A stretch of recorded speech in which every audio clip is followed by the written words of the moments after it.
right, guys, welcome back.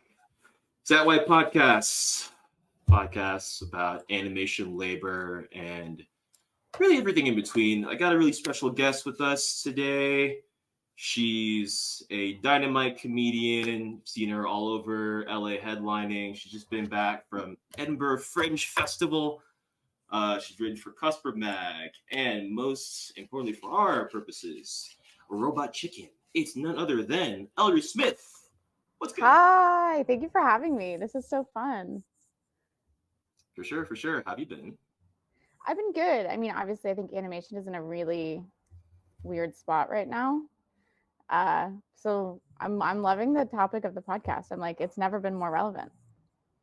Dude, yeah. When me and Dre first started, it was really us just like venting about how bad things were getting. And it seems like now with a possible strike impending given negotiations this week. I need to be like more caught up on that Yeah. because I thought that I thought that IATSE accepted the contract. So now it's what tag? Yeah, it's Tag. So Tag's doing their bid of negotiations with APA and PTP, and they had negotiations, I want to say like a week before last, and this week was the second round of negotiations. That's all I've heard, or that's all I know from the last time I looked into it. I've even been in Tag meetings where they talked about things and like numbers that I can't disclose about the prevalence and dangers of AI, but Oh my God. I can't. yeah. I mean, we don't even have to have the numbers. We see it. Mm-hmm. We see it. Mm-hmm. And then it's like those Inside Out too. Did you see those articles about how they laid off everybody before they got their like release bonus? Just garbage. I mean, And like, have you seen the movie too? Like the new Inside Out movie? I haven't seen the movie yet. I watched it, and there's a scene where essentially these little neurons that are like memories are like creating new scenarios for anxiety to kind of bring up and like be anxious about, and it's basically set up like an animation studio where they're all like hunched over working on like these like memories, doing the hand-drawn cells. Yeah. Oh, wow. Yeah, and like That's it just wild. It gets so meta. But yeah, speaking of animation news and just more I guess chaos happening, there's one article in particular that I wanted to go over and just kind of like talk about with you, and it's Annapurna's Interactive. Just pulled it up on the stream here. Annapurna's Interactive Studio having a mass walkout. That's so badass. Right. Good for them.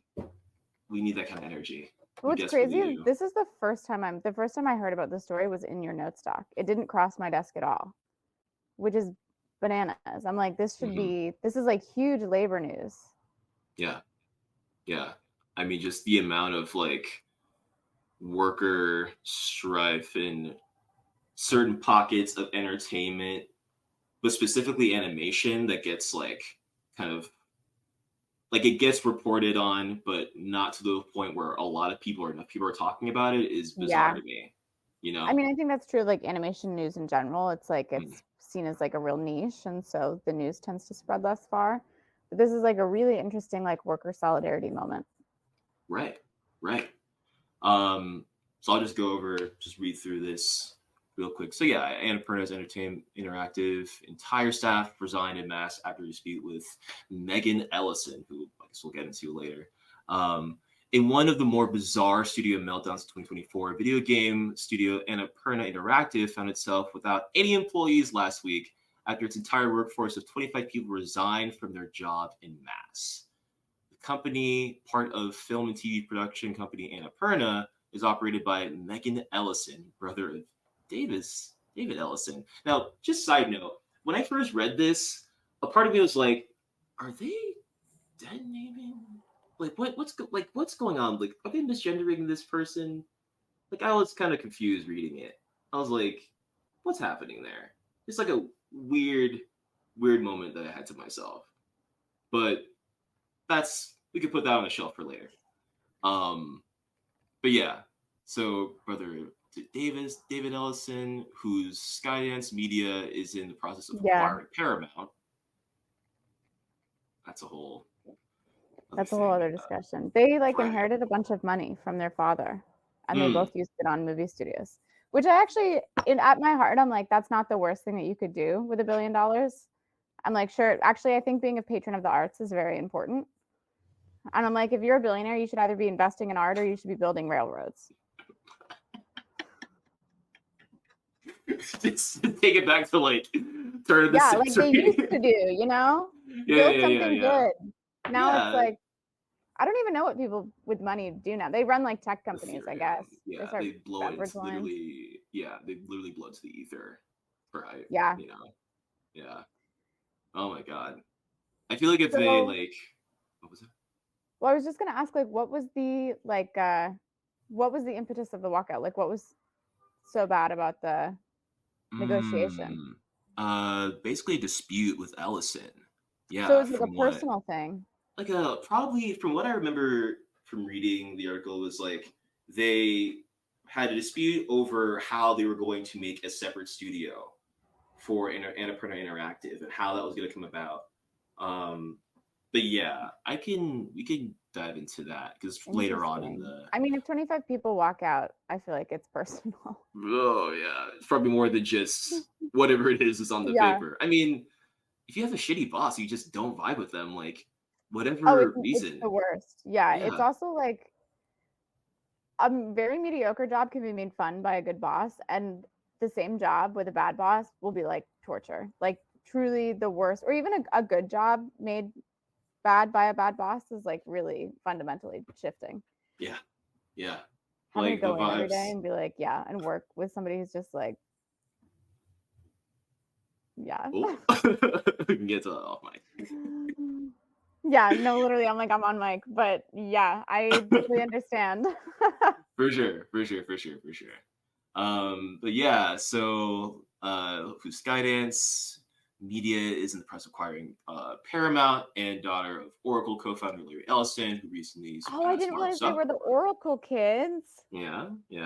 That's crazy. I don't even know about that much. I don't know what it's like a tech company, but it's really big. It's like one of the most like highly valued companies in the world right now, but I have no idea what it is that they do. I would say like quote unquote tech solutions, but who knows what that means. Solutions, right? Yeah. Yeah. I think they do like Salesforce stuff. I don't know. Oh, okay. I was listening to an episode of TDZ where they were like talking about Jimmy. What was his name? Oh my god, this one comedian was like bashing a bunch of Salesforce workers. One of their like comedian. Oh no, John Mulaney. It was right. Dreamforce. Yeah, Dreamforce is like I'm like, that's a fake company name. I'm like, don't try to convince me that whatever. But I was like, good for you, John. I didn't know he had it in him. Yeah. I didn't know he had that kind of like worker solidarity and gusto. But here we are. But yeah, so apparently they're connected to the Oracle company via Larry Ellison. And they recently surpassed Mark Zuckerberg to become the third richest person on the planet with a net worth of $203 billion. Anyway. All that money is like money that's stolen from the economy. Right. That like, anyway, keep going. It's literally money generated from like pure misery. Like, oh yeah. All right. So the resignations occurred over a dispute, in quotes, with Ellison, according to Bloomberg, which was first to report that the entire studio had quit. The dispute, per Bloomberg reporter Jason Schreier, I believe that's how I say it. Sorry if I butchered it, revolved around negotiations to spin off the video game division into a separate company.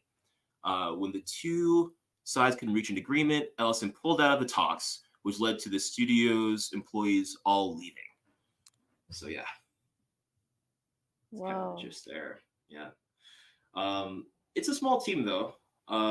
In quote, all 25 members of the Annapurna Interactive team collectively resigned. Former Annapurna Interactive president Nathan Gary and the rest of the workers said in a joint statement, "This was one of the hardest decisions we have ever had to make, and we did not take this action lightly. Ellison responded to Bloomberg with the following statement. Should I do an accent? I'm going to do an accent anyway. Our top priority is continuing to support our developer and publishing partners during this transition. We're committed to not only our existing slate of games, but also expanding our presence in the interactive space as we continue to look for opportunities to take a more integrated approach to linear interactive storytelling across film, TV, gaming, and theater, which didn't know they had their hands in theater, but whatever. I guess they do. They want to leave the door open just in case. They have like a polyamorous relationship with media. Yeah. Like. No, that's literally it. Yeah. Yeah. Like, maybe you'd be really good at just doing one thing. Yeah. Yeah. They don't want to get shut out of any market. Yeah. Or you're going to be poly, at least let the communication be good, you know? Yeah. Word. So you true. Know? Yeah. All right. Last bit. The company has appointed Hector Sanchez, one of the division's original staffers, as the new president. Annapurna, working with other game developers, has published around 3 to 5 indie titles annually since 2017, including such well-received titles as Kentucky Route Zero, Outer Wilds, Remains of Edith Finch, Cocoon, and Stray, the latter of which is currently being developed as an animated feature through Annapurna Animation. So they're all trying to keep it in-house. It's all about IP. Yeah, it's a biome. It's an IP It's biome. all about IP. I guess I didn't realize they did Sausage Party. Oh. Or maybe they just did Sausage Party too, which is fine. Isn't there a TV show on like? Yeah, I think there is a TV show coming out. Oh man, Seth Rogen must be just like cackling to himself right now in like Silver Lake. It does feel like we, like people our age, we like missed the last elevator up. Mm-hmm. I'm like, if truly 10 years ago I had the credits that I have, I'd have like a good career, and instead I have like 2 day jobs. Dude, right? Like I tell people that I worked at Nick or Cartoon Network, and they're like, "Huh?" And I'm like, "What are you doing here?" And you're like, "Well, actually." Yeah. You'd be surprised. You'd be surprised how wild it can get. You'd be surprised how many people can get laid off. Yeah. And like, that's the other thing, is just the lack of it's at will employment. So it's like it's a freelance lifestyle. It's insane. Contractor work. Yeah. Ultimately. That's something that I wish professors had told me in school. Like, actually, you're gonna have to look for work indefinitely. Yes, indefinitely. You will always have homework, and you will always need a new job. Yeah. I really feel like that was not covered at all when I went to college. No. Like the idea that this is my first year in truly like 8 years having a W-2, because I went and I got a regular job. You gotta do what you gotta do. You have to do what you have to do. I'm like, at this point, I'm like, I will obviously always try to work in animation, but it might just be more of a hobby. Yeah, we can get into it after this, but like, I've just had to find different ways of thinking about it and like try to go the indie route. But yeah, I think that's all that exists right now is the indie route. I'm like, because it's also like nobody's paying for development. I'm only ever doing free development. And then it's so like get into that a little bit. You're only doing free development. There are writers who will who get to do paid development. I'm not one of them. I think people are, well, just me, like that's what I mean. It's like such a hobby core, and really like I feel like studios are not producing the way that they used to produce, and instead they buy packaged products. So like you like need to have it all set up, like director attached, talent attached, like all of you have to be willing to do all of the versions of the script and all the script notes for free. The whole shebang, and like it's so obvious, and I'm like, of course I do that because I love it and this is like the world I want to work in, but I don't have the freedom of somebody who like maybe doesn't have to have a few jobs, Yeah. Wow. I was really, when you said that, I was just like, wait, because I wouldn't even be surprised if studios were like asking people to do this for free. They absolutely are. Yeah. That's wild. Ugh. I know. In any case. I know. Let's see. Yeah. So last bit, Annapurna is active in the animation space and other ways too. Last year produced Oscar-nominated Netflix animation feature Nimona, which I didn't know about until this article. And this year launched Sausage Party Fruitopia on Prime. Yeah. So yeah, this article was brought to you by Mid and Midi, one of the head editors at Cartoon Brew, and someone I met personally at Glass Animation Fest in the Bay Area. Really cool guy. Oh, love that. Yeah, yeah. People like to say Cartoon Brew is like a little sensationalist, and like honestly, it can get there at times. There are moments where I'm like, okay, I think that that's was cool. I think that's fine. I'm like anything that Yeah. we can do to have a little buzz in animation, fine. Oh, sure. But like the thing we just talked about, like most things get buried anyway. Most So things it's get buried like, anyway. I'm like, yeah, be sensationalist. It's okay. yeah, The amount of especially people who now. will like read these articles are so, I don't know. I feel like Dude, animation is it's big, but it's also really small. yeah, yeah, yeah. It's like I used to feel like when I would read these, it was like, oh yeah, I get to like read this and talk to like the 5 friends in animation that I know. So it's like me and my 5 friends reading these articles. Like Exactly. truly. And then the Um list of people I can't send them to anymore because they left the industry. oh god. Yeah. Yeah. Man, okay. Well, that was that. I mean, any other thoughts on kind of that news that we just I think no matter processed?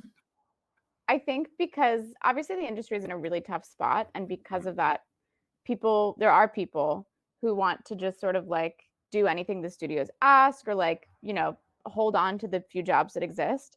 But I actually think the only way to solve it in a long-term way is for workers to stick together and to like demand certain things that will be healthier for like this sort of economy overall.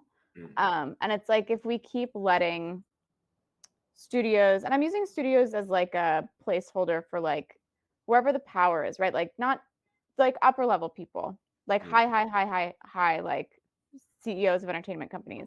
I mm, see a lot of like, I guess, wealth extraction in entertainment right now, where it's like the hedge fundification of entertainment, mm. where like the big money players don't really care for the process because the process costs too much money.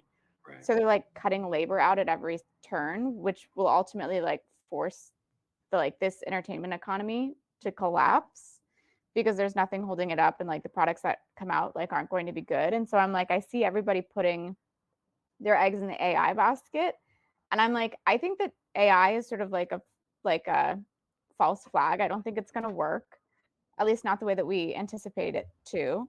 And then I also think in the like in chasing that, it will collapse the entertainment industry. Like they're going to remove systems and processes so that they can chase this like AI, like, oh, we can do the same caliber of work for less money. I don't think that that's true. I don't think that people will get used to watching that stuff. And so then they'll have already made all of those financial decisions, and now there's no more entertainment industry left. Hmm.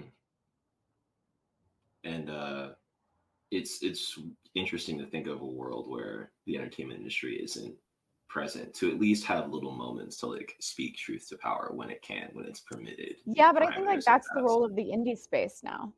Mm, Like that's why okay. we Yeah. have to invest in the indie space. And like what sucks about that is like on the talent side, you have to have money to put into it.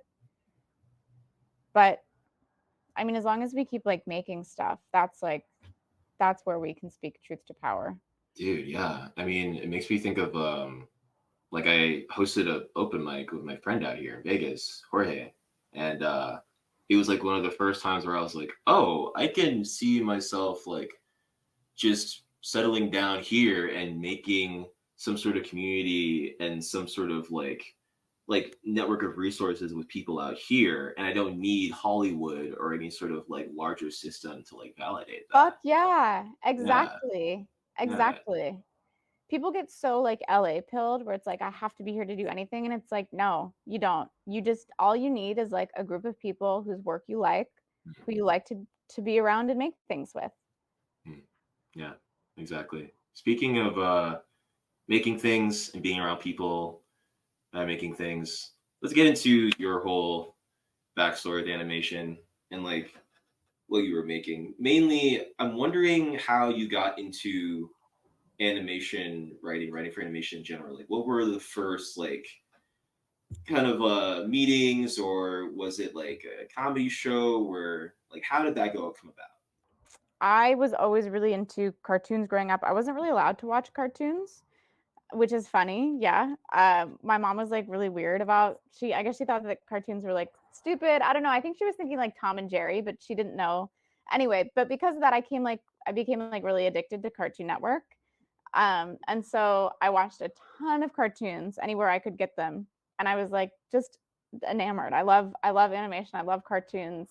Even still, like I seek out a lot of old Cartoon Network and old Nick shows just because I think that they're like so funny. I also love children's TV that doesn't really operate like children's TV, that's not like talking down to kids, but instead is just like good, fun content. And I think we've maybe have slipped away from that in fewer years. But anyway, so I was like obsessed with TV, and I didn't really know that you could like write TV until I was maybe like in high school. And then I worked at Trader Joe's with a woman who was a stand-up, and I loved like stand-up comedy, obviously. And so I really married those two things together, and I started doing stand-up, and I went to Emerson College, to learn how to write for TV. And they don't have that major anymore because it's like a disappearing industry. Oh, Um, okay, yeah, yeah. So in retrospect, it's sort of funny and ironic. But anyway, I like did a bunch of stand up in college, and I was like starting to tour, and I ended up like going to this festival in Austin, and I met a bunch of the guys from Adult Swim, and they like saw me do some of my stuff, and so they started following me, and then I moved to LA my senior year of college. And I knew that the show was hiring, and so I asked if I could send in my spec, and at the time I had a Broad City spec. Oh, And now, of nice. course, these days you don't even send specs; you send original pilots. Dude, yeah, yeah. So What a I'm thing. also like, everything we learned in school is so outdated now. Like It's wild. it's wild. It's totally wild. So I sent in my spec, and it was good, and then I got a showrunner meeting, and like that went well, and then so I went and I did my first cycle, and a cycle is like 4 episodes. And then it just kept working out that I kept getting invited back, and I really, I think of that place so fondly, and they were really good to me. Now they're kind of like my little family, and Oh. yeah, it's nice, and I wish always that we got to do more episodes. I miss being in the room with those guys. Yeah, yeah. Wow. Yeah, Trader Joe's comedian to Basically, Austin, Texas, to and LA. LA. I mean, it just was like, I guess I just did a bunch of stand up, and I like kept getting on stage and like kept writing and like trying to be, Yeah. probably not as much writing as I should be doing, but like I also think it's hard to convince people to read your script sometimes. So Mm, if they can see you on stage and be like, "Oh, that got a laugh out of me. Like maybe I should go read her script." Like it's just a mm, good way to get in front of people that you can control. Because I yeah. also like literally for the first 5 years I lived out here, I don't think I got any meetings, Mm, like no good meetings. And hmm. then like people used to, not 5 years, I would say maybe 2 years, but still it took a long time to be able to like even know what rooms existed. And so doing stand up is like something that you're in control of, or making any work. So like doing a short film, whatever. Like giving people something to watch, I think is always helpful. Yeah, for sure. Like telling people that you have the passion, at least to try to do something with a couple of people, Yeah, and really giving it your best shot, really does make a difference. Yeah. it really makes a difference. And I also think people really respond to labors of love. Yeah. Yeah. Yeah. Exactly. Exactly. Um, I guess so. Maybe like the last question here. I this is a weird time in animation, and like even like talking about the difference between like the era where people send samples versus now, where it's like all pilots. It's like this question feels tacky to say, but for anyone like in college somehow doing writing as their major or what have you, like just for those handful of people, what advice would you give to them? Or maybe what advice would you give to yourself if you were starting, if there's a version of yourself starting right now? Yeah. Well, if I was talking to myself starting right now, I'd say stop. Don't do that. But if I was talking to somebody else, I would be way like kinder and lighter, and I'd be like, be patient, be very patient, and you have to love it. And also, I would say like something I saw a lot of people I graduated with get hung up on was like, oh, if I don't have an industry job, like I'm not doing anything. I didn't make it. And I don't think that's true. And I think actually having a day job is really important because it frees you up to work on your passion project. And so I would recommend to like be an artist while they pay you. If you could get a job that doesn't matter, that pays you enough to survive, where you can like do your work sneakily, I think that is like such a cheat code to living the life you want to live and like getting work done and not being like a starving artist. Yeah. Because it's like you're not going to produce your best work if you're worried about where rent is coming from and like you're scrambling. And it's like if you could just get a desk job, you could work at a coffee shop. Jobs I've loved that have really let me write is like receptionist, security guard, parking attendant. You been a Like, security guard? no, but I just mean like those are like really good. Yeah. Like something where you can just post up and sit and like bring a notebook or like bring a, you know, your drawing pad or like whatever software you need, download it on your work computer, like very secretly. And obviously always back stuff up to your personal in case you get fired. But yeah, I expect to have a day job and then use that job to like set you free so that you're like, okay, my bills are paid. Like after work on my lunch break in the mornings, that's when I'm going to do art. Yeah, exactly. Man, that's pretty good advice, honestly. Yeah. Hey, thanks. I've been at it for a minute. Yeah, that always helps. All right, so we only got a couple minutes left. I'm thinking maybe we can watch one of your picks for a short. And I loved. Hold on, I'm gonna send it to you. I have to pull it up on my. Okay. I looked at the show notes and saw one of the shorts you put in there, and I was like, oh, this one was funny. Yeah, dude, Cal Arts kids are so good. Like, you see why people are willing to put like $55,000 on the line to like go there. Yeah, I'm also like, this is seeing stuff like this like really inspires me, and I'm like, this is exactly why I would never tell somebody don't do it. Because I'm like, if you're making something like this, if you're making something that's like, if you're making anything, I think that's a net positive. And it's like, will you be rich and famous? Probably not. But is that what life is about? No. Yeah, it's way more than just that. It's way more than just that. Okay, so I sent it to you in the private chat. All right, y'all. So Ellory's pick for short is Girls in Real Life Situations, and it's by Ofer Sparrow Vaknin. It's a Cal Arts film from this year. All right, let's take a look.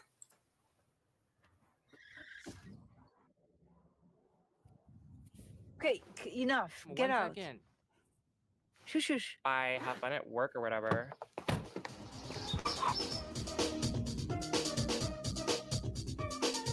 Oh my god. You look so hot. Thanks.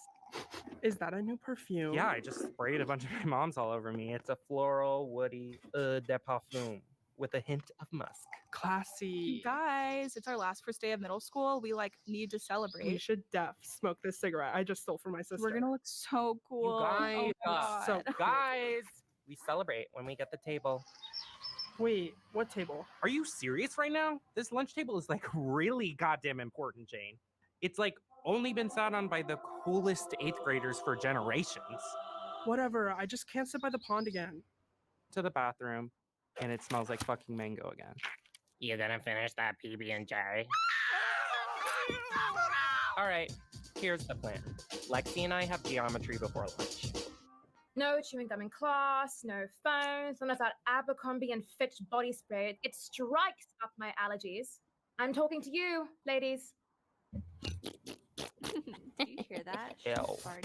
Jane, you have English with Mrs. Winkelhofer, way closer to the quad. Sit in the back of the class. She's old as bones and can't see a thing. When I was your age, The Great Gatsby had just been published. That was the summer my flower had bloomed. was, you may say, a weekend. You're gonna slip out 5 minutes early to claim the table. Dude, it's the first day. No one's gonna get there that quick. Girl, yes, they fucking will. This lunch table is gonna influence the rest of our lives. Oh yeah, no, I like anime. Dude, Ryan is definitely gonna ask you out. Ew, He's so I into know. you. No. The water. Where the hell is Jane? Oh my god. Fuck. What do we do? What do oh my we god, do? oh my god. What do we do? What do we do? Oh shit. That's Katie Matthews. She's like totally an influencer. Dang, she's like sponsored by Sugar Bear Hair.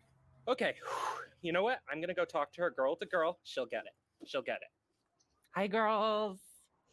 Really sorry, but this is actually our table, so I'm gonna need you to go find somewhere else to sit. Don't see your name on it. Excuse me? Don't see your name on the table. I mean, my name isn't on it, but Oh, wait, here it is. are you gonna move or not? We're not moving, right, guys? Nope. Let me tell you how things work around here, girl. I know how things work around here. School rules are that That the hottest girls in school sit here. Now you try hard, JCPenney wearing monsters. By the way, I heard you farted in math class. I did not! Did she just say I Sam she farted? farts. Ugh, I hate farters. You know what? Have the stupid table. It sucks anyways. Where is Jane? Get up! The nerve of that kid. I mean, who does she think she is? Mm-hmm. Are you eating in there? No.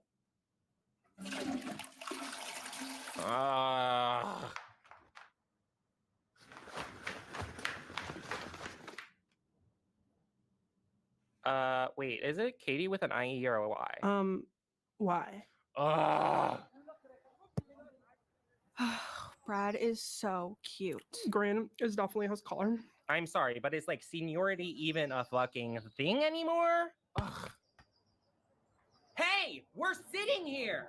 Also, like, I have to say it, we are literally cooler and prettier than them. Get out. Class starts in 5 minutes. Should we go back to the pond? Yeah, this is literally like the worst day of my life. No, I'm not gonna let that little dirt ball win. No, you're doing it wrong. Hey, Katie! That's our table. Is that right, fart girl? Yeah, fart girl. Hey, she has IBS. And frankly, I think your Jane, behavior Jane, has been stop. completely... No, stop. You What? don't- I was no. just trying to defend myself. Honestly, why do you even want the table? You're so big, you couldn't even fit in Yeah, it. well, and... OMG, Katie, are you okay? You did not just hit her. She can't be bruised in her TikToks. She has a brand I'm deal. fine. Oh my I'm gosh. fine. No, I'm fine. I'm fine. I'm so sorry, babe. I'm fine. I just thought, I'm so Alyssa, sorry. the Hydro Flask. I didn't mean it. She was just like, No one likes you. oh my god, I didn't mean it. She was just like gaslighting me, and I was just. Hello. Hey. Hey, girl. So, how's suspension going? It sucks, obviously. Like, I'm bored as fuck. It's so messed up Katie didn't get any shit for it. Like, she got you so bad, dude. It's all anyone has been talking about. Honestly, fuck the system. If we can't get the table, then no one can. Meet me in front of the school, 8 p.m. Don't be late. Okay, bye. Love you too. 3, 2, 1, lift. So what now?